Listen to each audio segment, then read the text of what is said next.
लोकशाहीचा बुलंद आवाज, रिपब्लिकन वार्ता, महाराष्ट्र। पाटणबोरी येथे किसान सभेचे आंदोलन, नायब तहसीलदार कार्यालयावर मोर्चा। दिनांक 2 जून 2025 रोजी महाराष्ट्र किसान सभेच्या वतीने जिल्ह्यातील शेतकऱ्यांच्या विविध ज्वलंत मागण्यांसाठी पाटणबोरी तालुका केळापूर येथे जोरदार आंदोलन छेडण्यात आले। किसान सभा जिल्हा अध्यक्ष चंद्रशेखर गोविंद सिडाम यांच्या नेतृत्वाखाली राम मंदिर पाटणबोरी येथून भव्य मोर्चा काढण्यात आला। हा मोर्चा नायब तहसीलदार कार्यालयावर पोहोचताच जोरदार निदर्शने करण्यात आली। या आंदोलनात खालील प्रमाणे मागण्या लावून धरण्यात आल्या।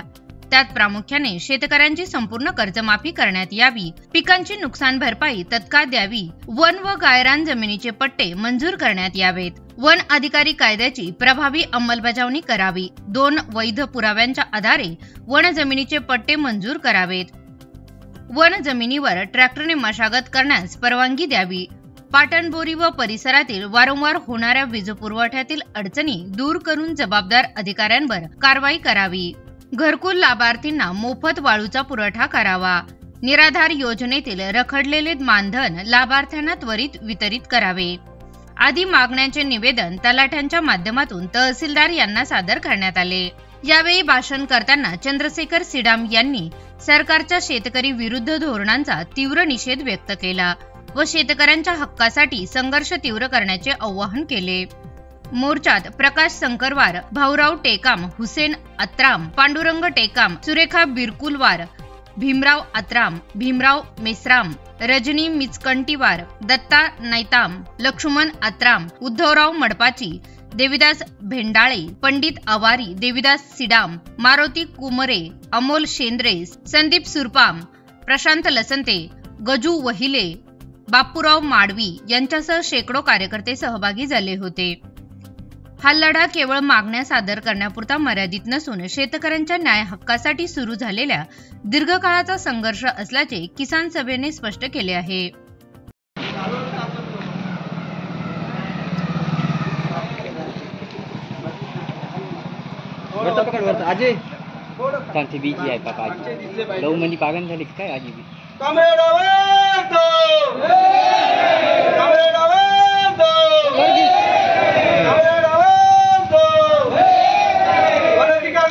अंमलबजावणी झालीच पाहिजे, वन अधिकार कायद्याची अंमलबजावणी झालीच पाहिजे।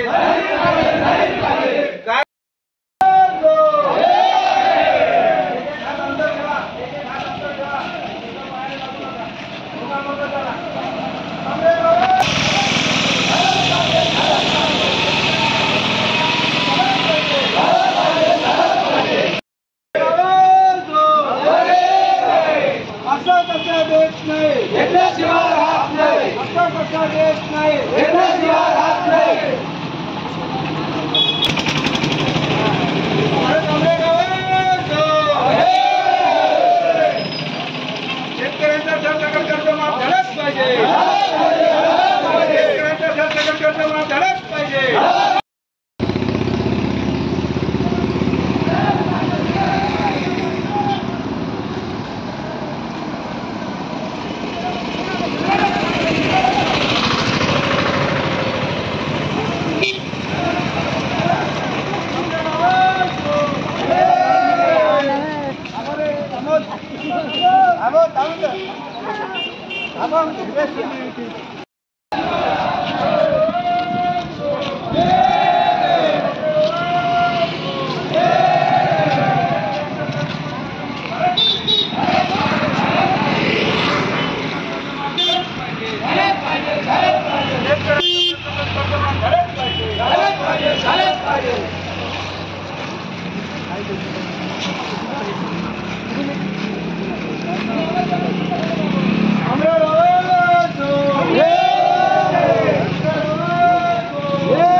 राज्यव्यापी आंदोलनाला पाठिंबा देत महाराष्ट्र राज्य किसान सभेतर्फे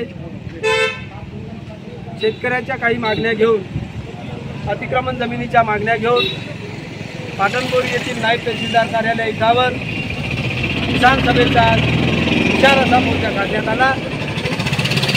या महाराष्ट्र सरकार येथील भाजपची सरकार, या देशातील व भाजपची सरकार व केंद्र सरकार व राज्य सरकार हे दोन्ही सरकार हे भाजपची सरकार असून हे गोरगरीब कष्टकरी शेतकरी शेतमजुराच्या हिताचं धोरण राबवत नाही.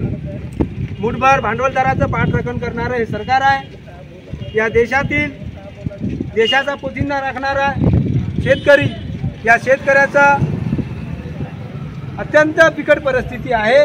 अशा परिस्थितीमध्ये शेतमालाला भाव काही मिळत नाही, रोजगारांना रोजगार मिळत नाही, कष्टकरी जनतेला त्याच्या हाताला कामं मिळत नाही.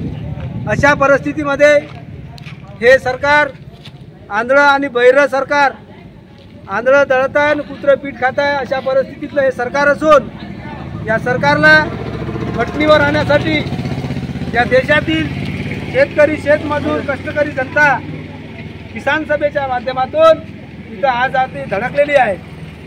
मित्रांनो, या देशातील वाईट परिस्थिती आहे. गेल्या 10 वर्षामध्ये शेतकऱ्यासाठी 370 दिवस आंदोलन चाललं. नको ते न भूतो न भविष्यती असं आंदोलन चाललं.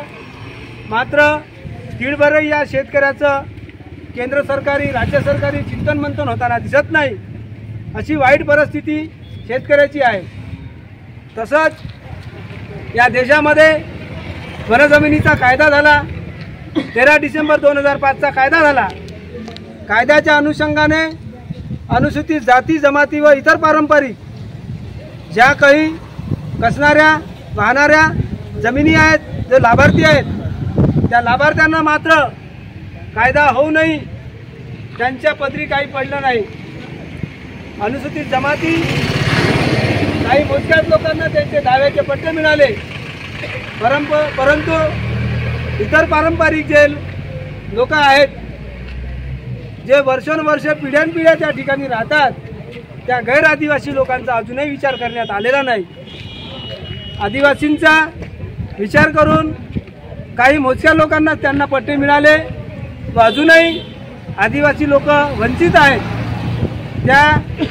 या मोर्चाच्या अनुषंगाने आज या जिल्ह्याच्या किसान सभेच्या माध्यमातून आम्ही विनंती करतो की ज्या काही आमच्या दावे नामंजूर झालेले आहेत त्याची फेर तपासणी करून त्या दावा आमचा मंजूर करावा व गैर आदिवासींचा 3 पिढ्याचा जो पुरावा जो ग्राह्य धरून आम्हाला डावलून टाकण्याचा प्रयत्न करत आहे, ज्या अतिक्रमणधारकांना गैर आदिवासींना डावलण्याचा प्रयत्न करत आहेत, तो आमचा पुरावा हे शासनाकडूनच उपलब्ध करून द्यावा.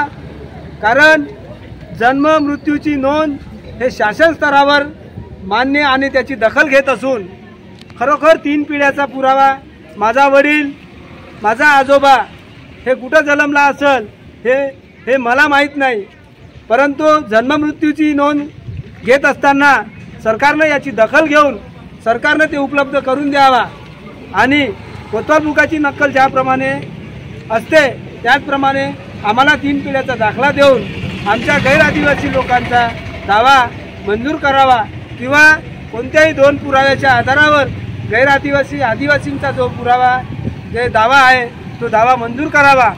या मोर्चाच्या अनुषंगाने आम्ही विनंती करतो. त्या निवेदनामध्ये नमूद केलेलं आहे तर त्याची अंमलबजावणी करावे.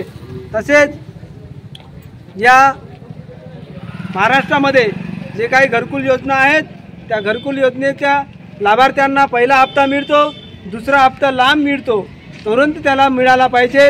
आज तो बरेच ठिकाणी वाढूचा तुटवडा असल्यामुळे वाढू उपलब्ध होत नाही, ती वाढू उपलब्ध करून द्यावी घरकुल लाभार्थ्यांना. व तसेच आता पावसाळ्याचे दिवस आले असून त्यांचे हप्ते उशीर न करता त्यांना त्यांच्या खात्यात पडावे अशी आज या निवेदनाच्या अनुषंगाने आम्ही विनंती करतो. तसेच आपल्या निराधार योजनेतील लाभार्थ्यांना बरेच लाभार्थी जे आहेत हातावर आणून पानावर खाणारे लोक त्यांची बिकट परिस्थिती आहेत, त्या लाभार्थ्यांचा 6-6 महिने 7-7 महिन्यापासून लाभार्थ्यांना निराधार लाभार्थ्यांना लाभ मिळाला नाही, त्यांचा लाभेचा पैसा मिळाला नाही त्यांच्या खात्यावर. तो आता पावसाळ्याचे दिवस असल्यामुळे ताबडतोब त्यांच्या खात्यावर टाकून तो निराधारचा हप्ता, लांबलेला हप्ता तुरंत त्यांच्या खात्यावर द्यावा, या अनुषंगाने आम्ही या किसान सभेच्या वतीने आज यवतमाळ जिल्हा कमिटीच्या वतीने निवेदन तहसीलदार साहेबांना दिले आहे। ते तहसीलदार साहेब इथं या गोष्टीकडे लक्ष देतील असं आम्ही निवेदन आज आमच्या ज्या अधिकारी इथं आलेले होते त्यांच्याकडे निवेदनामार्फत सांगितलेलं आहे आणि ते वरती कळवतील आणि आमच्या या मोर्चामधल्या सर्व प्रश्नावर विचार होऊन चर्चा, चिंतन मंथन होईल आणि आम्हाला योग्य ते न्याय मिळेल अशी आज या मोर्चाच्या अनुषंगाने सांगितलेलं आहे। आज वनजमिनीच्या गायरान जमिनीमध्ये ट्रॅक्टरनी आम्हाला वाहती करण्याची परवानगी द्यावी हा सुद्धा या विषय ठेवलेला आहे आणि आम्हाला या 2-4 एकरासाठी 60-70 हजार रुपयाचा एक बैलजोडी आम्हाला त्याचं पालनपोषण करणं हे कठीण आहे। त्यामुळे फॉरेस्टवाल्यांना एक पत्र पाठवून आणि देवरान गायरान जमिनींना सुद्धा पत्र पाठवून आमचे जे लाभार्थी कसत आहेत त्या लाभार्थ्यांना ट्रॅक्टरनी मशागत करण्याची परवानगी द्यावी हे सुद्धा आजच्या निवेदनामध्ये आम्ही आग्रहाची विनंती करतो आणि मी या सर्व मागण्या आमच्या मंजूर कराव्या असं मी आजच्या प्रसंगी सांगतो। झालं पाहिजे आपल्या तालुक्यामध्ये वनाधिकाराची कायद्याची अंमलबजावणी होताना दिसत नाही। अनेकदा अनेक पट्टे अजूनही प्रलंबित आहेत आणि अनेक लोकांचा अजून निवाडा काही झाला नाही। गैर आदिवासी लोकांचा विषय आहे, तो विषय अजूनपर्यंत सरकारने ते हाताळले नाही। तसं तुम्ही त्याचा पाठपुरावा करा। आदिवासींची कारवाई चालू आहे। तुमच्या 2 पुराव्याच्या आधारावर दावा मंजूर झाला पाहिजे। 3-1 तुम्ही फाईल पाठवून द्या।